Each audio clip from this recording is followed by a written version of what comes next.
ہیں بیٹھنے سے پہلے، تو اگر فرض میں ہی تحیت المسجد کی نیت کر لیں تو وہ خود بخود ادا ہو جائے گی. فرض کے اندر تو نفل ہوتی ہے، نفل کے اندر فرض نہیں ہو سکتے. نہیں آ رہی تو رہنے دیں ایسے ہی ٹھیک ہے، ٹھیک ہے نا. نہیں آ رہی تو ایسے ہی ٹھیک ہے. بہت سی اور بھی تو باتیں ہیں نا. مجھے کوئی جب زیادہ تنگ کرتا ہے نا کہ یہ بھی سمجھ میں نہیں آیا، یہ بھی نہیں آیا، تو میں کہتا ہوں دنیا میں جتنی باتیں ہیں ساری آپ کی سمجھ میں آ گئی ہیں. کہتے ہیں نہیں بہت ساری نہیں آئی. تو میں نے کہا اس کو بھی ان بہت ساریوں میں داخل کرو. چلیے الحمدللہ نحمدہ ونصلی علی رسولہ الکریم. کل حضرت موسیٰ علیہ الصلاۃ والسلام کا واقعہ چل رہا تھا کہ حضرت موسیٰ علیہ الصلاۃ والسلام اپنے اہل و عیال کو لے کے مدین سے واپس چلے ہیں مصر کی طرف. اللہ کی قدرت کے راستے میں راستہ بھول گئے. رات کا وقت تھا اور شدید سردی تھی. شدید سردی ہو اور گھر والی ساتھ ہو اور وقت رات کا ہو اور راستہ بھول جائیں تو کیا حالت ہوتی ہے.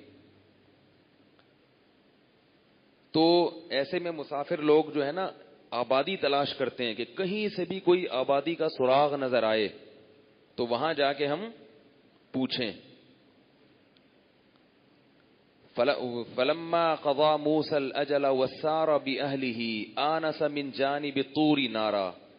جب طور پہاڑ کے کنارے پر پہنچے، جو بڑا مقدس پہاڑ ہے، قرآن نے اس کو بہت مقدس قرار دیا ہے کیونکہ وہ ایسا پہاڑ ہے جہاں پر اللہ حضرت موسیٰ سے ہم کلام ہوئے تھے. تو جب طور پہاڑ کے قریب پہنچے تو حضرت موسیٰ کو دور ایک آگ محسوس ہوئی. وہ آگ نہیں تھی لیکن محسوس ہوا کہ وہاں کیا ہے؟ آگ ہے.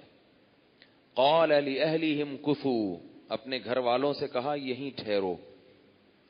انی آنست نارا. مجھے لگ رہا ہے کہ یہاں قریب میں کہیں آگ ہے. لعلی آتیکم منہا بخبر او آتیکم بقبس. لعلی آتیکم منہا بقبس، کہیں قبس کا لفظ ہے کہیں خبر کا لفظ ہے. او جذوۃ من النار. میں یا تو مجھے وہاں سے پتہ چل جائے گا راستے کا، ظاہر آگ ہوگی تو کوئی جلانے والا بھی ہوگا، ورنہ کم از کم اس شدید سردی میں آگ کا ایک ٹکڑا اٹھا کے لے آؤں گا. اس کو ہم جلائیں گے تو سردی کی شدت کو ہم دور کریں گے. فلما اتاہا. جب موسیٰ علیہ السلام وہاں پہنچے ہیں، نودی من شاطئ الایمن فی البقعۃ المبارکۃ من الشجرہ. ایک درخت تھا مبارک جگہ پر اگا ہوا، اس جگہ کو اللہ نے بہت برکت والی جگہ قرار دی ہے. وہاں سے آواز آئی ان یا موسیٰ انی انا اللہ رب العالمین. کیا عجیب انداز ہے. اے موسیٰ میں اللہ ہوں تمام جہانوں کا پالنے والا. اور سورہ طٰہٰ میں فرمایا انی انا ربک، تیرا بھی رب ہوں. فاخلع نعلیک، اپنے جوتوں کو اتار دے. انک بالوادی المقدس، تو ایک بہت ہی مقدس وادی میں ہے. دو پہاڑوں کے درمیان یہ ہو رہا تھا سب کچھ. وادی کہتے ہیں دو پہاڑوں کے درمیان. طوا، جس وادی کا نام کیا ہے؟ طوا. وَأَنَا اخْتَرْتُكَ، اے موسیٰ میں نے تجھے سلیکٹ کر لیا ہے، منتخب کر لیا ہے نبوت کے لیے، اپنا پیغام دنیا تک پہنچانے کے لیے. فَاسْتَمِعْ لِمَا يُوحَىٰ. اب میں جو بھی تجھ سے کہوں گا تو نے کان لگا کر غور سے سننا ہے. فَاسْتَمِعْ لِمَا يُوحَىٰ إِنِّي أَنَا اللَّهُ. اب جب اللہ تعالیٰ پیغمبروں کو وحی کرتے ہیں تو ان کے دل میں یہ مضبوط القاء ڈال دیتے ہیں کہ یہ واقعی کس کی طرف سے ہے؟ اللہ کی طرف سے. یعنی اس میں شک نہیں رہتا کیونکہ دل کس کے ہاتھ میں ہے؟ اللہ کے ہاتھ میں. اور شیطانی جب کوئی تصرف ہوتا ہے نا، وہم، تو اس میں یہ 100% یقین نہیں ہوتا. تو انبیاء کو پتہ چل جاتا ہے. اب حضرت موسیٰ علیہ السلام کو نبوت مل رہی ہے. وَأَنَا اخْتَرْتُكَ فَاسْتَمِعْ لِمَا يُوحَىٰ انی انا اللہ لا الہ الا انا فاعبدنی، اے موسیٰ میں اللہ ہوں، میرے سوا کوئی عبادت کے لائق۔ اللہ کو توحید اتنی پسند ہے اور شرک سے اتنی نفرت ہے کہ اللہ جب بھی اپنے کلام کی کہیں بھی ابتدا کرتے ہیں تو کیا کہتے ہیں؟ صرف اور صرف اور صرف میں۔ تو اللہ اپنا تعارف کروا رہے ہیں حضرت موسیٰ سے، انٹروڈکشن ہو رہا ہے، انی انا اللہ، میں اللہ ہوں۔ حالانکہ حضرت موسیٰ تو پہلے ہی خدا کے ماننے والے تھے، وہ تو بنی اسرائیل میں سے تھے۔ لا الہ الا انا، میرے سوا کوئی عبادت کے لائق نہیں ہے، فاعبدنی، تو نے بھی میری غلامی کرنی ہے۔ پہلا معاہدہ موسیٰ علیہ السلام سے ہو رہا ہے، پہلا ایگریمنٹ۔ وَأَقِمِ الصَّلَاةَ لِذِكْرِي، اور میری یاد کے لیے تو نے نماز کو آئندہ سے قائم کرنا ہے۔ جب بھی وہی اسلام کی تعلیمات کی، اللہ کی تعلیمات کی ابتدا ہوتی ہے تو کہاں سے؟ توحید اور نماز، توحید اور نماز۔ ان الساعة آتیۃ اکاد اخفیہا، اور دوسری بات یہ کہ ایک دن آئے گا کہ قیامت واقع ہوگی، بندوں کو دوبارہ زندہ کیا جائے گا، لیکن میں اس کے دن کو چھپا دوں گا کہ وہ کب آئے گی۔ لتجزا کل نفس بما تسعی، اس لیے لوگوں کو مردہ کر کے دوبارہ زندہ کیا جائے گا کہ ہر انسان نے جو کچھ کیا ہے اسے اس کے کیے کا بدلہ دیا جا سکے۔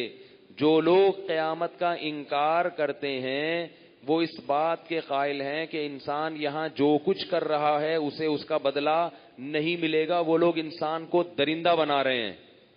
کیونکہ اگر ہمیں پتہ چل جائے، یقین ہو جائے کہ مرنے کے بعد زندگی نہیں ہے تو ہم نیک کام پھر کیوں کریں؟ پھر ہم عیاشی کریں نا، پھر ہم کیوں کسی کا خیال کریں بھائی؟ یہی وہ سوچ ہے جس نے دنیا کو ظلم کی جگہ بنایا ہوا ہے۔ بڑی طاقتیں چھوٹی طاقتوں کو کھا رہی ہیں اور طاقتور کمزور کو کھانے کی کوشش میں لگا ہوا ہے۔ جنگل کا قانون سمجھتے ہیں، جیسے شیر ہے نا جنگل میں، وہ کہتا ہے جو کمزور ہے وہ میرا نوالا ہے۔ تو انسان کا بھی ایک قانون کیا بن گیا ہے؟ جنگل کا۔ اس لیے اللہ بار بار قرآن میں اور انبیاء کو جو پہلی بنیادی تعلیم دیتے ہیں توحید کی، اور اس کے بعد آخرت، مرنے کے بعد زندگی ہے، یہ دماغ سے نکال دو کہ مر کے ختم ہو جاؤ گے۔ فرمایا وَإِنَّ السَّاعَةَ آتِيَةٌ أَكَادُ أُخْفِيهَا لِتُجْزَى كُلُّ نَفْسٍ بِمَا تَسْعَىٰ فَلَا يَصُدَّنَّكَ عَنْهَا مَن لَّا يُؤْمِنُ بِهَا وَاتَّبَعَ هَوَاهُ فَتَرْدَىٰ۔ ایک لفظ ایسا خوبصورت ہے کہ کاش ہمارے دل میں اتر جائے۔ اے موسیٰ، تجھے آخرت سے غافل پتہ ہے کون کرے گا؟ کامیاب تو نہیں ہوگا، لیکن جو آخرت پر یقین رکھتا ہے اسے آخرت سے دور ہٹانے والے کون لوگ ہیں؟ وہ بھی لوگ ہی ہوں گے۔ من لا یؤمن بہا، ایک دنیا میں وہ طبقہ جو آخرت پر یقین نہیں رکھتا، وہ ایسی چیزیں لائیں گے فیس بک پہ، یوٹیوب پہ، لوگوں پہ محنت کر کے، کیونکہ ان کا ایمان نہیں ہے تو وہ چاہتے ہیں کہ سب ایسے بے ایمان ہو جائیں، ان کو اس پہ پیسے ملیں گے اس محنت پہ۔ فلا يصدنك عنها من لا يؤمن بها واتبع هواه، اور یہ وہ لوگ ہوں گے جو اپنی خواہشات کے پیچھے چلنا چاہتے ہیں۔ جتنے بھی آخرت کا انکار کرنے والے لوگ ہیں وہ سب اپنی خواہشات کے غلام ہوتے ہیں، وہ زنا سے نہیں بچتے، وہ زنا سے نہیں بچتے، کہتے ہیں اپنی منمانی زندگی گزارے گے ہم۔ اللہ فرماتے ہیں کہ تم معاشرے میں دیکھ لینا وہ لوگ جو اپنی چاہت کی زندگی گزارنا چاہتے ہیں ان سے بچ کے رہنا، وہ تمہیں آخرت سے کیا کر دیں گے؟ غافل۔ خطاب حضرت موسیٰ کو ہے، حالانکہ حضرت موسیٰ کو کوئی آخرت سے غافل نہیں کر سکتا تھا۔ اصل میں کس کو بتانا مقصد ہے؟ ہمیں۔ تو اپنے ارد گرد دیکھ لیا کریں، ہر جگہ دیکھ لیا کریں، جتنے بھی ایتھیس قسم کے لوگ ہیں جو آپ کو آخرت سے غافل کر رہے ہیں ان سے دور رہا کریں، ورنہ اللہ فرما رہے ہیں کہ یہ تمہیں کیا کر دیں گے؟ غافل کر دیں گے اور تمہیں تباہ کر دیں گے۔ اب آگے، اب موسیٰ علیہ السلام کی اپنی تربیت تو اللہ نے کر دی، بنیادی احکام دے دیے کہ یہ تو آپ کے لیے ہیں۔ اب کیا ہے؟ اب دیکھیں اللہ اصل بات بتانے کے لیے نا کہ آپ کو میں نے بلایا کیوں ہے یہاں پہ، اصل بات بتانے سے پہلے اللہ حضرت موسیٰ سے کہہ رہے ہیں وَمَا تِلْكَ بِيَمِينِكَ يَا مُوسَىٰ، اور تیرے دائیں ہاتھ میں یہ کیا چیز ہے اے موسیٰ. حضرت موسیٰ کی نا لاٹھی ہر وقت ساتھ رہتی تھی, کیونکہ بکریاں جب سے چرانا شروع کی نا تو ہاتھ میں لاٹھی کی عادت پڑ گئی. جو بکریاں چرانے والے ہیں ان کے ہاتھ میں کیا ہوتی ہے؟ اس سے یاد رکھو کہ یہ جو غریب طبقہ ہے یا کم درجے کے پیشے والے لوگ ہیں, ان کو معمولی نہیں سمجھنا چاہیے. ذرا سے 2-4 سوٹ ٹائی لگا لی, مینیجر بن کے سیٹ پہ بیٹھ گئے تو سمجھتے ہیں ہم سے بڑا دنیا میں کوئی ہے ہی نہیں. سوٹ ٹائی کے ساتھ جو سیٹ پہ بیٹھا ہوا تھا وہ فرعون تھا, اور موسیٰ کیا کر رہے تھے؟ 10 سال بولو نا, بکریاں چرا رہے تھے. انسان کے کردار کا پتہ اس کے پیشے سے یا دولت سے یا مرتبے سے نہیں چلتا, اس کے اعمال سے, کردار سے, کیریکٹر سے پتہ چلتا ہے. پھر بے شک اللہ اونچی سیٹ پہ بٹھا دیں جیسے سلیمان علیہ السلام کو بٹھایا, یا نہ بٹھائیں, یہ اللہ کی مرضی ہے. تو لوگوں کو پرکھنے کے لیے ان کا عہدہ مت دیکھا کرو, یہ پاگل پنا اور بیوقوفی کی باتیں ہیں. یہ دیکھا کرو کہ یہ خواہشات کا غلام ہے یا نہیں, کردار کا اچھا ہے یا نہیں ہے. اللہ نے فرعون کو سلیکٹ نہیں کیا, بادشاہوں کو منتخب نہیں کیا نبوت کے لیے اور اپنی امامت کے لیے. ایک ایسے بچے کو منتخب کیا جا رہا ہے جو بیچارہ قسم پرسی میں جوان ہوا اور قسم پرسی میں مدین کی طرف فرار ہوا, اور اب چھپتے چھپتے واپس آ رہا ہے کہ کہیں پکڑا نہ جاؤں. 10 سال بکریاں چرا کے تو شادی کی ہے انہوں نے, خاندان میں کوئی شاید رشتہ دینے کے لیے بھی تیار نہ ہو. اللہ کیسا اکرام کر رہے ہیں, بلا کے فرمائے انی انا اللہ, میں کون ہوں؟ اللہ ہوں. اب اللہ نے موسیٰ علیہ السلام کو مانوس, اب آگے بہت بڑا پیغام دیا جا رہا ہے نا, فرعون کے پاس بھیجنا ہے. جس سے بھاگے ہوئے ہیں بادشاہ کے پاس بھیجا جا رہا ہے, جس سے فرار ہو کے آئے ہیں اسی کے پاس بھیجا جا رہا ہے. تو اب اللہ تعالی حضرت موسیٰ کو اپنے آپ سے مانوس کر رہے ہیں, کیونکہ ایک جلال ہے اللہ کا, ہم تصور نہیں کر سکتے اللہ کے اس جلال کا. پیغمبروں کے دل میں اللہ یہ طاقت اور عظمت رکھتے ہیں کہ وہ اللہ سے کلام کو برداشت کر لیتے ہیں. یہ ہم اور آپ نہیں کر سکتے, مر جاتے ہم, کلیجہ پھٹ جاتا ہمارا. تو اب اللہ تعالیٰ کیا کر رہے ہیں حضرت موسیٰ سے, وما تلکا بیمینکا یا موسیٰ. کتنا لمبا کلام ہے. اور یہ کیا چیز ہے تیرے دائیں ہاتھ میں اے موسیٰ. جب آپ کسی سے خطاب کر رہے ہوتے ہو, اتنی دیر بات چیت ہو گئی ہے, تو آپ جب اس سے پوچھو گے کہ آپ کے پاس یہ کیا ہے, تو آپ کیا کہو گے؟ یہ کیا ہے, یہ بولو گے نا. اتنی سی بات کرو گے نا, یہ کیا ہے, کیا ہو گیا بھائی آپ لوگ, بولیں تو صحیح, بولیں گے یہ واٹ از دس. بلکہ اللہ کو تو پوچھنا ہی نہیں چاہیے. اللہ کو کیا پوچھنے کی ضرورت ہے کہ یہ کیا ہے, اللہ کو پتہ نہیں ہے. بھائی ڈائریکٹ آرڈر دے دیتے کہ اس کو زمین پہ ڈال دو لاٹھی کو, جیسے کہ آگے اللہ نے آرڈر دیا اس کو زمین پہ ڈالو, یہ سانپ بن گئی تھی نا, پھر زمین پہ ڈالو. اس حکم دینے سے پہلے اللہ کہہ رہے ہیں کہ یہ کیا ہے. سوال پیدا ہوتا ہے کیوں کیا اللہ نے یہ سوال, جبکہ اللہ کو پتا ہے کہ یہ کیا ہے. نمبر 2, اگر سوال کرنا ہی تھا تو ان شارٹ ہو سکتا تھا, یہ کیا ہے, بس یہ بھول دیا جاتا نا, یہ کیا ہے. کیا خیال ہے, آپ کے سر پہ ٹوپی ہے, اگر میں پوچھوں تو سوال کیسے ہوگا, یہ کیا ہے بھائی, آپ کا جواب کیا ہوگا؟ ٹوپی. بس میں یہ کہوں اور لگانے کی, اینڈ لگانے کی کیا ضرورت ہے, اور یہ آپ کے سر کے اوپر رکھی ہوئی چیز کیا ہے, تو غیر ضروری سوال ہو جائے گا نا. جبکہ قرآن تو بلاغت کی کتاب ہے, اس سے زیادہ بلیغ کتاب کوئی دنیا میں ہے نہیں, اور اللہ سے زیادہ عمدہ کلام کوئی ذات کر نہیں سکتی. تو اللہ اتنا غیر ضروری کلام کیوں کر رہے ہیں؟ اگر عام آدمی آپ سے پوچھے اور یہ آپ کے دائیں ہاتھ میں کیا بندھا ہوا ہے اے غفار بھائی, اول تو یا موسیٰ کا لفظ بھی زیادہ ہے. اے موسیٰ کہنے, بات کس سے چل رہی ہے؟ موسیٰ سے. اتنی دیر سے موسیٰ سے بات ہو رہی ہے, پھر بار بار تھوڑی بولیں گے اے غفار بھائی, اے سلیم بھائی. آپ بولیں گے بھائی کیا ہو گیا. تو یہ کیا بات ہے کہ اللہ اتنا لمبا کلام کر رہے ہیں, کھینچ کے اس کلام کو طول دے رہے ہیں, تو یہ تو ایک بلیغ کلام نہ ہوا. بات یہ ہے کہ یہ اس لیے بلیغ ہے کہ بلاغت کہتے ہیں کون الکلامی مطابقا لمقتضى الحال, حالات جس قسم کے کلام کا تقاضا کر رہے ہوں بالکل عین اسی کے مطابق کلام کرنا. اگر حالات تقاضا کر رہے ہیں کہ مختصر جواب ہو تو مختصر, تقاضا کر رہے ہیں کہ جواب کو کھینچ کے لمبا کیا جائے، سوال کے جواب کو، تو اس کو کھینچ کے لمبا کرنا کیا ہے؟ بلاغت۔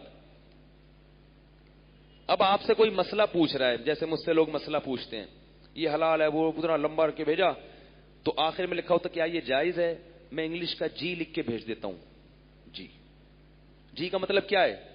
جی، کیونکہ اس سے مختصر ہو نہیں سکتا، اور اس میں آپ کا کام ہو گیا ہے۔ اب میں لمبے جواب لکھوں ہاں یہ جائز ہے، تو یہ میرے بیوقوف ہونے کی علامت ہوگی، صحیح ہے نا؟ اور اگر ناجائز ہے تو نو لکھ دیا، ٹھیک ہے نا؟ تو مختصر۔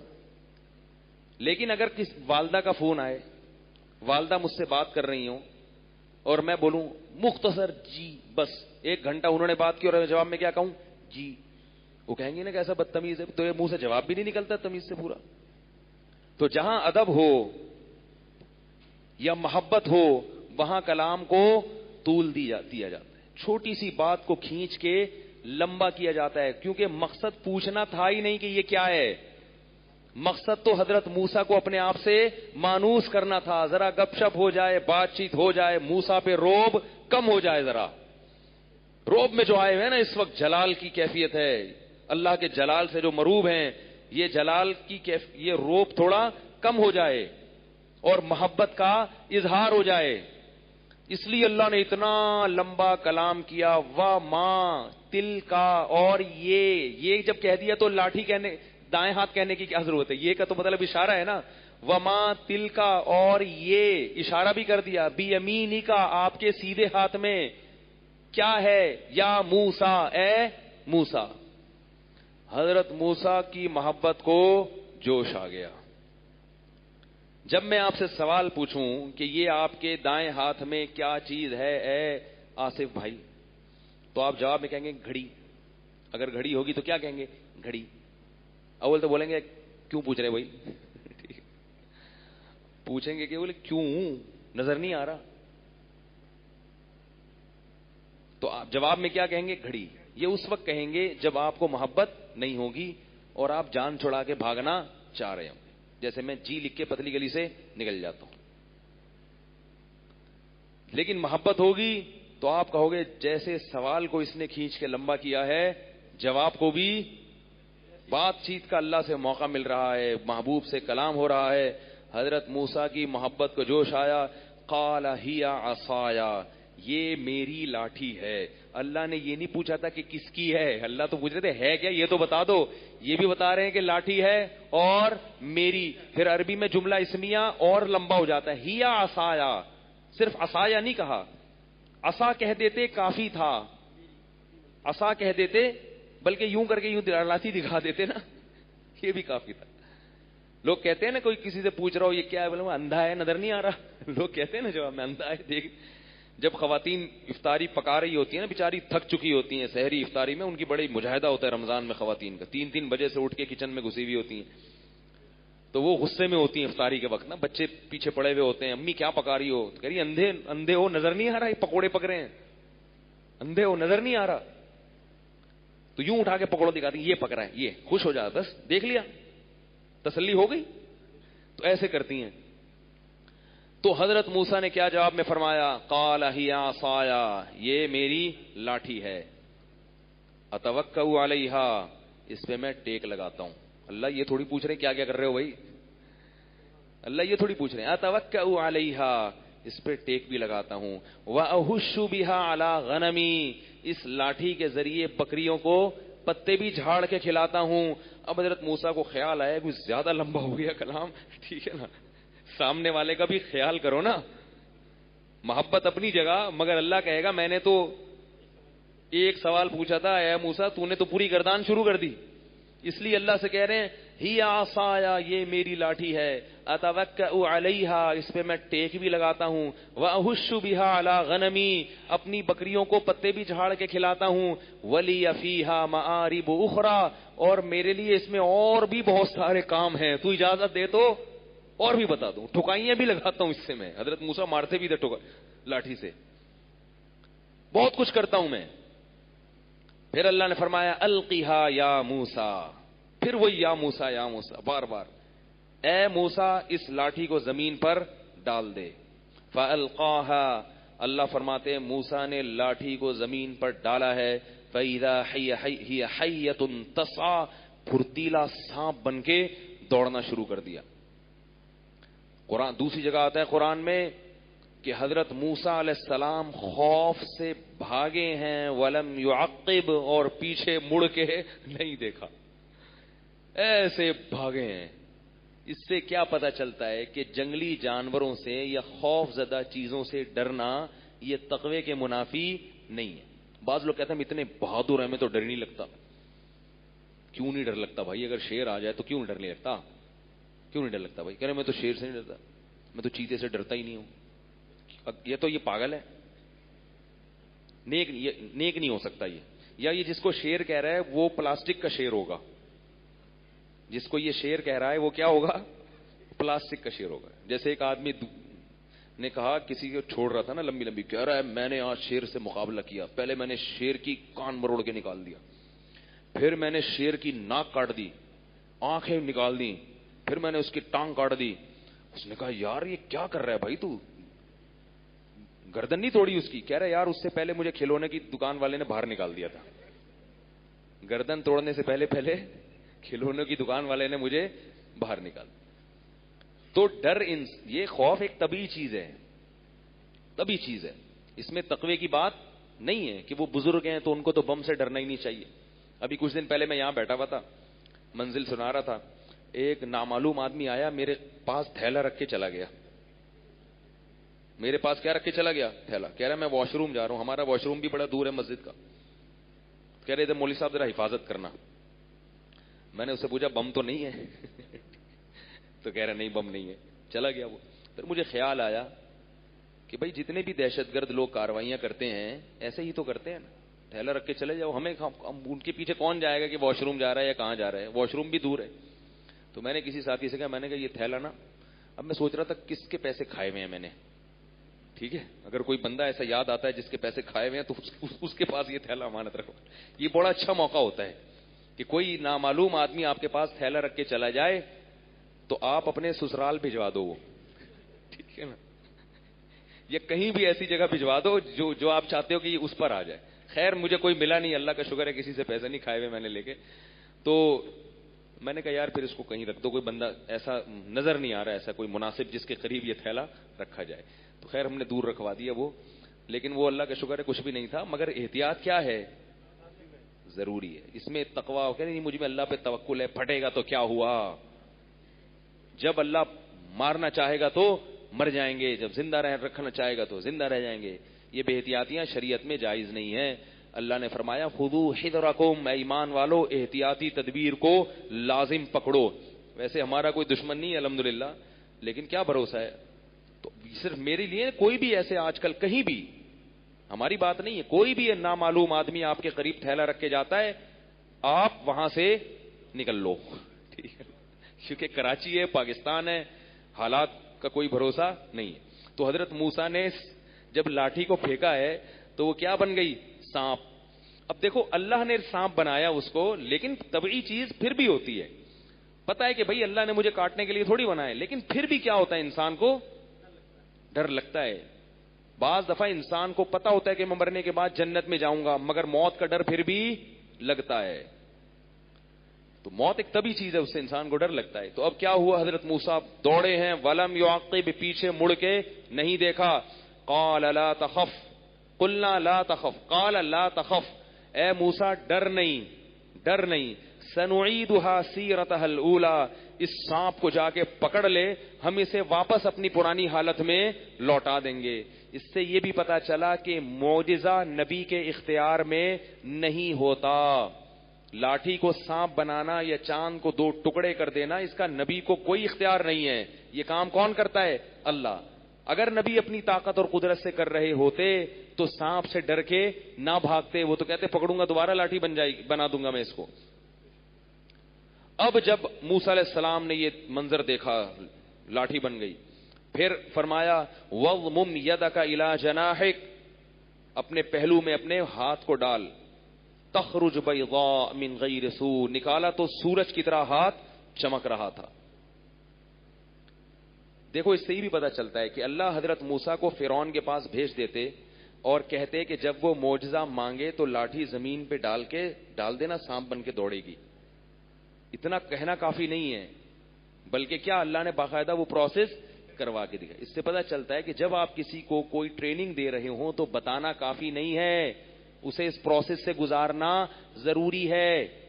بچے نماز نہیں پڑھتے تو ترغیب کافی نہیں ہے، کان سے پکڑ کے کھڑا کرو، نماز پڑھاؤ، سجدہ کرواؤ اپنے سامنے کھڑے ہو کے. اس طرح سے کچھ دن پڑھواؤ گے تو پڑھیں گے، ورنہ بولو نا نہیں پڑھیں گے. باپ اور ماں کا جب احترام کروانا سکھانا پڑتا ہے ان کو، تو ان کو دکھاؤ کہ ایسے احترام ہوتا ہے. ابا بدتمیزی کریں تو بیٹا ایسے خاموش رہے، چپ کر کے بیٹھا رہے. تو یہ جب تک ٹریننگ نہیں ہوگی نا، عملی تربیت نہیں ہوتی، کچھ بھی حاصل نہیں ہوتا. تو اللہ نے حضرت موسیٰ کو یہ سارا پروسیس کروا کے دکھایا تھا کہ ان کا خوف نکل جائے، ورنہ وہاں فرعون کے پاس وہ پھینکتے، وہاں اگر بھاگ جاتے ہیں بھائی فرعون کیسے، یہ تو خود ہی ڈر رہے ہیں اپنے معجزے سے. تو پورا وہ پروسیس کروا دیا. وَضْمُمْ إِلَيْكَ، ہاں فرمایا سَنُعِيدُهَا سِيرَتَهَا الْأُولَى وَضْمُمْ إِلَيْكَ جَنَاحَكَ مِنَ الرَّهْبِ فَذَانِكَ بُرْهَانَانِ مِنْ رَبِّكَ إِلَى فِرْعَوْنَ وَقَوْمِهِ. فرمایا یہ دو بڑی بڑی نشانیاں ہیں تیرے رب کی طرف سے، اب جاؤ آپ فرعون کی طرف اور اس کی قوم کی طرف. حضرت موسیٰ علیہ السلام نے کہا یہ کیا بھائی، ابھی تک تو میں خوش تھا کہ اللہ سے ہم کلام ہو رہا ہوں، کہاں بھیجا جا رہا ہے؟ فرمایا قال رب انی قتلت منہم نفسا فاخاف ان یقتلون. اے اللہ میں نے تو وہاں ایک قتل کیا ہے، میں تبلیغ کیسے کروں گا، مجھے تو وہ جان سے مار دیں گے. وَأَخِي هَارُونُ هُوَ أَفْصَحُ مِنِّي لِسَانًا، اور اے اللہ میرے بھائی ہارون کی زبان زیادہ فصیح ہے. پہلے تو موسیٰ علیہ السلام نے کہا اے اللہ اس کو بھیج دے، اس کو نبی بنا دے. اللہ نے فرمایا کلا، اے موسیٰ ایسا نہیں ہو سکتا.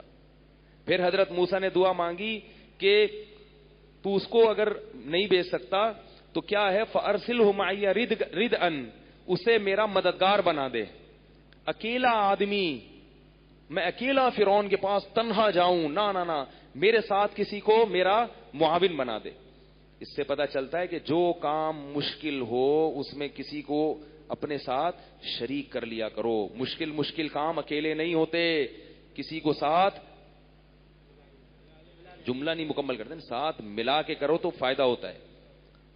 کیٹو پہاڑ پہ چڑھنا ہے اکیلے نہیں، کسی دوست کو لے جاؤ اپنے ساتھ، پھر دیکھو دل لگے گا. کہیں بھی جانا ہو اکیلا کام مت کرو. اکیلا انسان کیا ہوتا ہے، اس پہ شیطان غالب آتا ہے. سفر اکیلا حتی الامکان کوشش کرو اکیلا سفر مت، لیکن جس کو ساتھ لے کر جا رہے ہو وہ کوئی مفید آدمی ہونا چاہیے، آپ کا ٹائم ضائع نہ کرے، وہ برباد نہ کرے. فرمایا فَأَرْسِلْهُ مَعِيَ رِدْءً يُصَدِّقُنِي إِنِّي أَخَافُ أَن يُكَذِّبُونِ. اے اللہ مجھے ڈر ہے فرعون میری بات نہیں مانے گا، تو کوئی تو میرا ساتھی ہو جو میری تصدیق کر رہا ہو، وہ کہہ رہا ہو کہ یہ صحیح کہہ رہا ہے. اور پھر حضرت موسیٰ نے دعا مانگی رب اشرح لی صدری. جب حضرت موسیٰ نے کہا نا میں نے تو قتل کیا، میں کیسے جاؤں، اللہ نے فرمایا کلا، تیری بات قبول نہیں ہے، جانا پڑے گا. پھر حضرت موسیٰ نے دعا مانگی رب اشرح لی صدری ویسر لی امری واحلل عقدۃ من لسانی. اے اللہ میرے سینے کو کھول دے، میرے سینے کو کھول دے تو. ویسر لی امری، اس کام کو میرے لیے آسان کر دے. یہ دعائیں یاد کر لو، جب بھی کوئی کام مشکل ہو تو اللہ سے یہ دعا مانگا کرو. ویسر لی امری واحلل عقدۃ من لسانی، میری زبان کی گرہ کو کھول دے. حضرت موسیٰ کی زبان میں وہ فصاحت نہیں تھی، زبان پہ طاقت دے دے کہ بات کروں تو مجھے بولنے میں دشواری نہ ہو. کئی نسبحک کثیرا، تاکہ اے اللہ جب میری زبان میں روانی پیدا ہوگی تو میں اور میرا بھائی ہارون مل کر فرعون کے سامنے تیری تسبیح خوب بیان کریں گے، خوب تیری کبریائی بیان کریں گے، تیری بڑائی بیان کریں گے اور فرعون کی بڑائی کی نفی کریں گے. زبان اگر میری اٹکے گی تو میں تیری اس طرح سے کبریائی بیان نہیں کر سکتا. کئی نسبحک کثیرا ونذکرک کثیرا، تاکہ میں تیرا کثرت سے ذکر کروں فرعونیوں کے سامنے. انک کنت بنا بصیرا، تو ہمارے حالات کو خوب جانتا ہے. قال قد اوتیت سؤلک یا موسیٰ. کیسی کوہ طور پہ بات ہو رہی ہے اللہ کی. اللہ نے فرمایا قد اوتیت سؤلک یا موسیٰ، اے موسیٰ تو نے جتنے جتنے مطالبے مجھ سے کیے ہیں، دعائیں کی ہیں، سب میں نے تیری دعائیں قبول کر لیں. اب کیونکہ بہت بڑا مشن دیا جا رہا ہے نا، اس لیے اللہ فرما رہے ہیں کہ میں نے وَلَقَدْ مَنَنَّا عَلَيْكَ مَرَّةً أُخْرَىٰ، اس سے پہلے بھی میں نے تجھ پر بہت احسانات کیے ہیں، بہت احسانات کیے ہیں. اذ اوحینا الی امک ما یوحی، اس وقت کو یاد کر جب میں نے تیری ماں کے دل میں القا کیا تھا.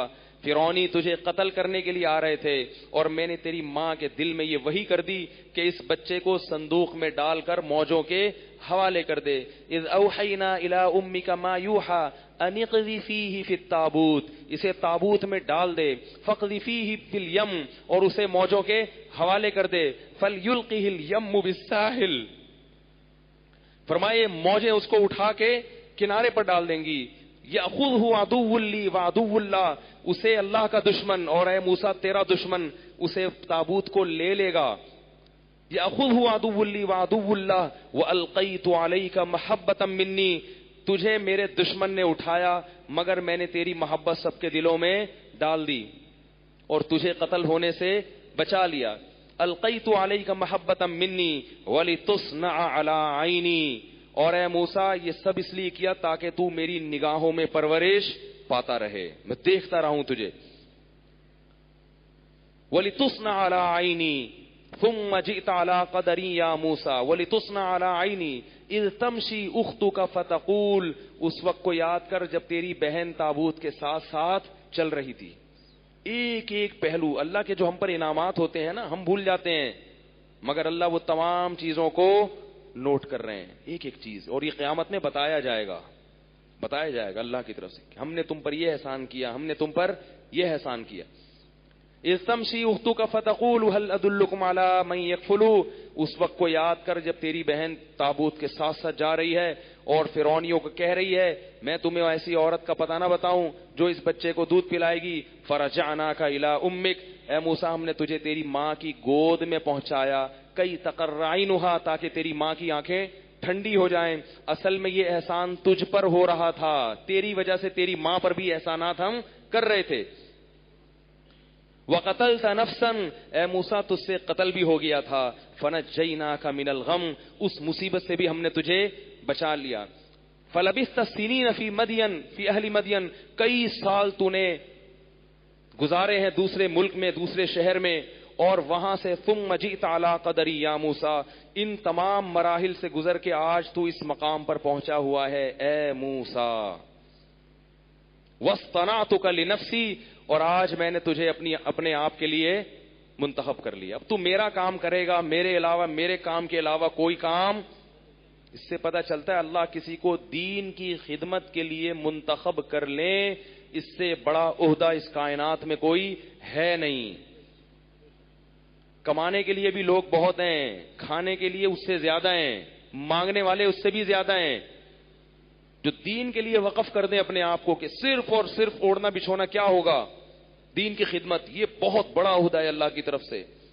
تو اللہ فرماتے ہیں وَاصْطَنَعْتُكَ لِنَفْسِي، اے موسیٰ میں نے تجھے اپنی ذات کے لیے منتخب کر لیا. اذهب انت واخوك بآیاتی، اب تو اور تیرا بھائی میری نشانیوں کے ساتھ جاؤ. ولا تنیا فی ذکری، میرے ذکر سے اور میری یاد سے غافل مت ہونا. اس سے پتہ چلتا ہے کہ جب کسی کو تبلیغ کی جائے تو تبلیغ سے پہلے ذکر اللہ کی کثرت ضروری ہے، ورنہ آپ کی تبلیغ میں نور پیدا نہیں ہوگا. آج کل یہ یوٹیوب پہ آ رہے ہیں نا مختلف قسم کے پروفیسر، سارے ایک جیسے نہیں ہوتے، اکثریت کی بات کروں، ان کی دعوت میں نور نہیں ہے، تبھی یہ امت کو لڑانے کا کام کر رہے ہیں. نام قرآن و حدیث کا ہے مگر اس سے پھیل کیا رہی ہیں؟ نفرتیں. جو کلپ سنو کسی کا، دوسرے کسی عالم سے، بزرگ سے بدگمانی، اور نام کس کا استعمال ہو رہا ہے؟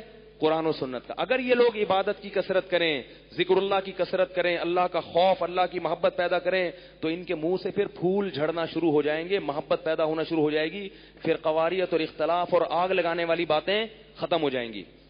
تو اللہ نے حضرت موسیٰ کو کیا کہا؟ ولا تنیا فی ذکری، میری یاد سے غافل مت ہونا.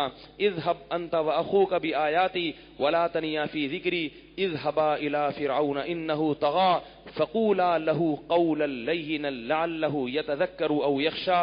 اور فرعون کے پاس جا کے نرم لہجے میں بات کرنا, شاید وہ نصیحت حاصل کر لے یا اللہ سے ڈر جائے. کتنا بڑا ظالم, لیکن اس کو تبلیغ کے وقت کیا کہا جا رہا ہے؟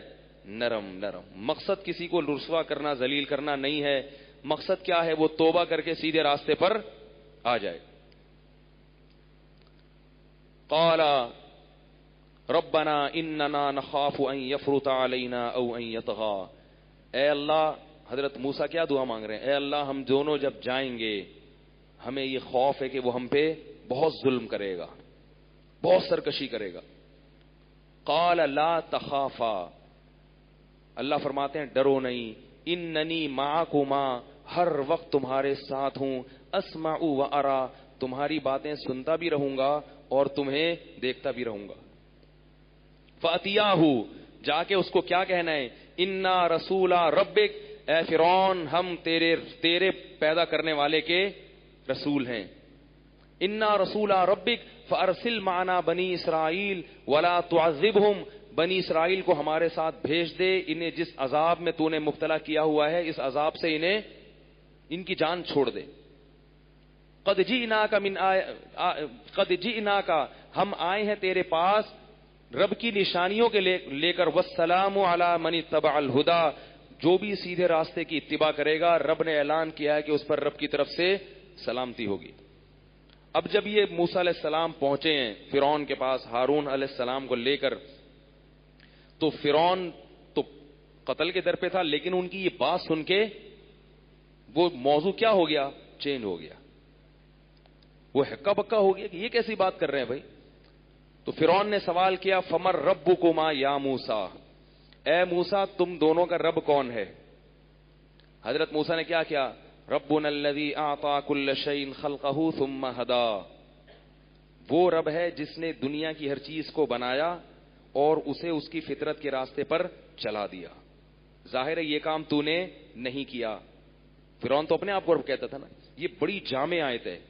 اللہ نے اس کائنات کی ہر چیز کو بنایا, یہ خود سے بن نہیں سکتی, اور بننے کے بعد اس میں اتنی مینجمنٹ ہے کہ جس کو جس کام کے لیے پیدا کیا وہ خود بخود اس کام پہ لگا ہوا ہے. تو پتہ چلتا ہے کہ وہ خود بخود نہیں لگا, اس کو اس پہ چلایا گیا ہے. بکری جب بچہ دیتی ہے, بچہ تھنوں کی طرف خود بخود بھاگتا ہے. حضرت موسیٰ کہہ رہے ہیں کہ یہ کس نے اس کے دل میں ڈالا ہے؟ ہدا, اس کو اس فطرت کے راستے پر کس نے چلا دیا؟ یہ خود تھوڑی چل رہا ہے. یہ پوری کائنات میں جو کچھ بھی ہو رہا ہے نا, جس میں بھی انتظام ہے, مینجمنٹ ہے, تو حضرت موسیٰ بتا رہے ہیں کہ یہ کس نے کیا ہے؟ یہ اللہ نے کیا ہے. پھل دینے کا جب وقت آتا ہے تو پودے میں پھول پیدا ہو جاتا ہے. پہلے وہ پھول تتلیوں کو اپنی طرف مائل کرتا ہے, اس سے اس کے نر اور مادہ ذرے ملتے ہیں, اور اس کے بعد اس میں کیا پیدا ہوتا ہے؟ پھل. تو یہ کیا ہے کہ درخت اپنی سیدھی راستے پر خود بخود چلنے لگتا ہے. اس کو جو ہونا چاہیے وہ خود بخود ہو رہا ہے. تو یہ خود بخود نہیں ہو رہا. موسیٰ علیہ السلام بتا رہے ہیں کہ جو ذات یہ کام کر رہی ہے نا, اتنے عجیب عجیب کام, میں اس ذات کی طرف تمہیں دعوت دے رہا ہوں, وہ ہے رب, اس کو فالو کرو. جب حضرت موسیٰ علیہ السلام نے فرمایا رب السماوات والارض وما بینہما, وہ رب ہے جس نے آسمانوں کو بنایا اور زمین کو بنایا اور جو کچھ اس کے ان سب کو چلانے والا ہے, تو فرعون نے پتہ ہے کیا کہا؟ قال لمن حولہ الا تستمعون, لوگوں سے کہا سنتے نہیں ہو کیسی باتیں کر رہا ہے؟ میری حکومت ہے, لوگ میری عبادت کرتے ہیں, اور یہ یہاں کھڑے ہو کر میری الہی الوہیت کا کیا کر رہا ہے؟ انکار کر رہا ہے. حضرت موسیٰ نے فوراً اگلا جملہ کہا, اس اشکال کا جواب نہیں دیا. اس اشکال کا جواب بولو نا بھائی, نہیں دیا. حضرت موسیٰ نے کہا کہ اتنے درباری بیٹھے ہوئے ہیں اور اللہ کی کبریائی اور اس کی صفات بیان کرنے کا موقع مل رہا ہے, اس کے فضول اعتراضات کے جواب میں لگ گیا تو یہ چانس ہاتھ سے نکل جائے گا. سوال موسیٰ نے کیا کیا, فرعون نے کیا کہا تھا؟ لمن حولہ الا تستمعون, سن رہے ہو کیا بول رہا ہے؟ ہم ہوتے ہم کہتے ہیں ہاں بھائی سن رہے ہیں, ہم کیا بول رہے ہو آپ, سنا نہیں ہے, تو موضوع کیا ہو جاتا؟ چین, پھڈا ہو جاتا, لڑائی ہو جاتی. موسیٰ علیہ السلام نے اگلا جملہ کہا رب المشرق والمغرب وما بینہما ان کنتم توقنون یا تعقلون. فرمایا کہ وہ رب جو مشرق کا بھی پالنے والا اور مغرب کا بھی پالنے والا وہ رب ہے, اس کی دعوت دے رہا ہوں. فرعون نے کہا میں سوال کیا کر رہا ہوں اور جواب کیا دے رہا ہے؟ تو فرعون نے کہا ان رسولکم الذی ارسل الیکم لمجنون, یہ مجنون ہے, پاگل ہے, دیوانہ ہے. تو موسیٰ علیہ السلام نے کہا ربکم ورب آبائکم الاولین, تمہارا بھی رب ہے اور تمہارے باپ دادا کا بھی. اس کے سوال کی طرف توجہ نہیں دے رہے, کیونکہ کہا تھا اللہ میری زبان کھول دے تو تیری کبریائی خوب بیان کروں گا تیری بڑائی. اس سے ہمیں یہ بھی پتا چلتا ہے کہ جب آپ دین کی دعوت کا کام کر رہے ہو تو لوگوں کے فضول اعتراضات کے جوابات میں مت پڑو. اگر پڑ گئے تو آپ اس کام سے رہ جاؤ گے.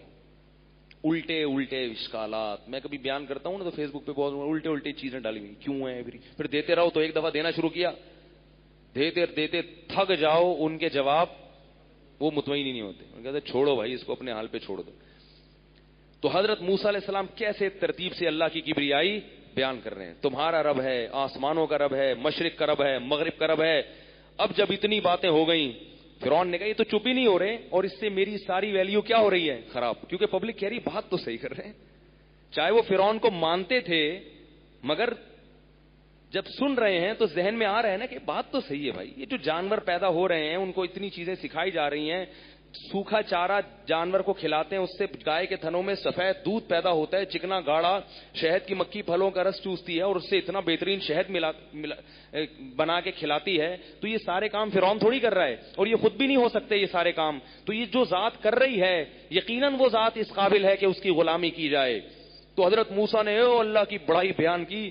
فرعون نے اعتراض کیا فما بار القرون الاولی, کیسا چالاک تھا دیکھو, چاہ رہے کہ الٹے سوالات کرے. اس نے کہا اچھا ہمارے باپ داداؤں کا کیا ہوگا جو اس پر ایمان نہیں لائے, اللہ پر ایمان نہیں لائے, مشرک تھے, ان کا کیا بنے گا. اب وہ پتہ کیا چاہ رہا تھا کہ حضرت موسیٰ یہ بول دیں کہ وہ بھی غلط تھے, ہیں بھائی, وہ بھی جہنم میں غلط تھے, تو وہ پبلک ساری کیا ہو جائے گی, ہمارے ابا بھی, ہمارے دادا بھی, میرے چاچا بھی, میرے ماموں بھی سارے غلط تھے, یہ تو ہمارے خاندان کو جہنم میں ڈال دیا انہوں نے. حضرت موسیٰ نے اس کا جواب بڑا خوبصورت جواب دیا. فرمایا علمھا عند ربی, ان کا علم میرے رب کے پاس موجود ہے. لا یضل ربی ولا ینسا, میرا رب نہ غلطی کرتا ہے نہ بھولتا ہے. اگر کسی کو جنت میں جانا ہوگا غلطی سے کبھی جہنم میں نہیں بھیجے گا, اور کسی کو جہنم میں جانا ہوگا تو غلطی سے اس کو جنت میں نہیں بھیجے گا, اور بھولے سے بھی نہیں, بھولتا بھی نہیں ہے. ایسا بھی نہیں ہے کہ بھیجنا جنت میں تھا بھولے سے جہنم میں بھیج دیا, یا بھیجنا جہنم میں تھا اور بھولے سے جنت میں بھیج دیا. اس سے پتہ چلتا ہے کہ تبلیغ کتنی حکمت اور بصیرت کا کام ہے. ہر سوال کا جواب نہیں دینا, اور اگر کوئی معقول سوال ہو تو اس کا جواب دینے میں حکمت اور مصلحت سے کام لینا ہے. سیاسی لوگوں کو یہ باتیں بہت سمجھ میں آتی ہیں, جو سیاست میں ہوتے ہیں نا, ان کو پتا ہے کہ پبلک کو کیا بولنا ہے کیا نہیں بولنا. لیکن ہم ویسے کیا بن جاتے ہیں, ویسے ہم گھننے بن جاتے ہیں. جب آپ دیکھو جو بھی جس کو تبلیغ کر رہا ہے وہ لٹھ مار رہا ہے اس کو لے کے. ہر آدمی دوسرے پہ کیا کر رہا ہے, کوئی حکمت, کوئی مصلحت, کوئی محبت, کوئی طریقہ, کوئی فریم ورک اس کے لیے, کوئی لاہ عمل ہے ہی نہیں. تو فرعون نے کہا فما بال القرون الاولی, یہ جو ہمارے باپ دادا ہیں ان کا کیا بنے گا.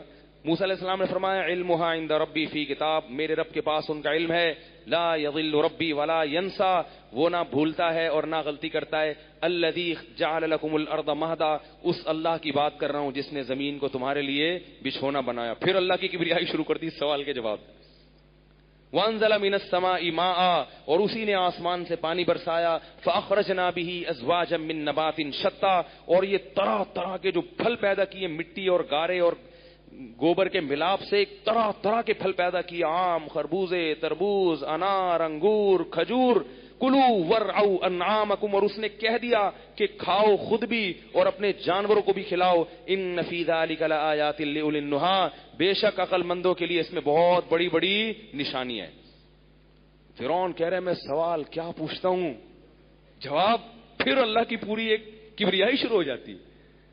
کیا انداز تھا موسیٰ علیہ السلام کا. وہ کہہ رہے میں پوچھتا کیا ہوں, پھر یہ تو بولے ہی چلے جا رہے ہیں. اللہ فرماتے ہیں وَلَقَدْ أَرَيْنَاهُ آيَاتِنَا كُلَّهَا، ہم نے بہت ساری نشانیاں دکھائیں فرعون. پھر فرعون کیا کہنے لگا؟ لَئِنِ اتَّخَذْتَ إِلَٰهًا غَيْرِي، جب دلائل کی دنیا میں عاجز آ گیا نا، دلیل تو کچھ بن نہیں رہی، دھمکیاں دے رہا ہے. لَئِنِ اتَّخَذْتَ إِلَٰهًا غَيْرِي، میرے سوا کسی کو معبود بنایا، میرے سوا کسی کے قانون کو فالو کیا. معبود صرف پتھر کے بت کے سامنے جھکنے کو نہیں کہتے. اگر آپ اسلام کے قانون کے مقابلے میں کسی اور کے قانون کو اچھا سمجھتے ہو تو آپ اس کو کیا کہہ رہے ہو؟ معبود بنا رہے ہو. دیکھو کسی دوسرے قانون کو کسی مجبوری سے فالو کرنا یہ ایک الگ چیز ہے، لیکن اس قانون کو اچھا سمجھنا اور یہ نیت کرنا کہ یہ قانون اس قابل ہے کہ اس کو فالو کیا جائے، تو یہ کیا ہے؟ یہ کفر ہے.